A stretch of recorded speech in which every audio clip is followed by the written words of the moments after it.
তারপরে যখন গেলাম কারো পাত্তা ছিল না, কেউ বেরোয়নি, না পিতা না পুত্র, কেউ না। 10 দিন কিন্তু পিতাও বেরোয়নি, পুত্রও বেরোয়নি।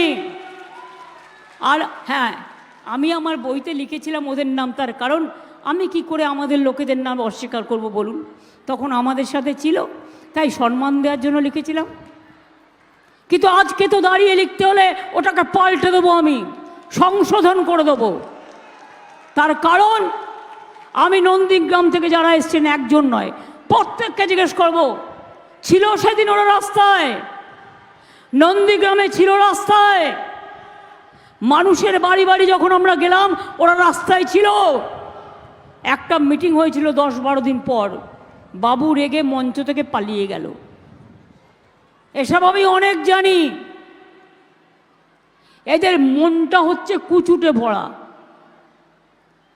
একটা ব্যক্তিগত কথা বলি আপনাদের, যারা এত বড় বড় হম্বিতম্বি করে। একবার দীঘায় গেছি রিভিউ মিটিং করতে, এটা 3-4 বছর আগেকার কথা, যখন আমাদের সাথে ওনারা ছিলেন। তো যেতে যেতে আমি একটু মুচকি হেসেই বললাম, ওরে, যদি কোনোদিন আমরা সরকারে না থাকি আমাদের এখানে দীঘায় ঢুকতে দেবে তো? আমি ভাবছি এখানে একটা ছোট্ট ঘর বানাবো। সেই শুনে হম্বিতম্বি করে রেগে পালিয়ে গেল গাড়ি থেকে নেমে। গাড়িতে আমি ছিলাম, ও ছিল, আর একজন সাংবাদিক ছিল। বাবা শপথ দিতে গেছে মন্ত্রী, বড় বড় কথা বলে বেড়ায়। যখন আমাদের তৃণমূল কংগ্রেসের 6 জন রাজ্যমন্ত্রী হলো এবং আমি সেন্ট্রাল মিনিস্টার ছিলাম, রেল মিনিস্টার ছিলাম, বাবা শপথ দিতে গেছে, বাবা, নিজের বাবা। দেখলাম এখন অবশ্য উনি বলবেন না, স্বীকার করবেন না, দেখলাম ওনার ছেলে নেই শপথে। খোঁজ খবর নিলাম, শুনলাম বাবা কেন মন্ত্রী হবে, উনি কেন হবেন না, তাই ওনার গোস্বা হয়েছে, তাই উনি বাবার শপথে যাননি। এদের কাছ থেকে শিক্ষা নিতে হবে, এদের কাছ থেকে শিক্ষা নিতে হবে, এদের কাছ থেকে জ্ঞান শুনতে হবে। শুনুন, আমি যখন কংগ্রেস করতাম ছোটবেলায়, ও 3বার না 2বার দাঁড়িয়েছিল। সব ইলেকশনে আমি এসেছিলাম, কিন্তু ও গোহারা হেরেছিল। তৃণমূল কংগ্রেস যখন তৈরি হয়েছিল তখনও কিন্তু ওরা তৃণমূল কংগ্রেসে আসেনি, মাটি মাপছিল।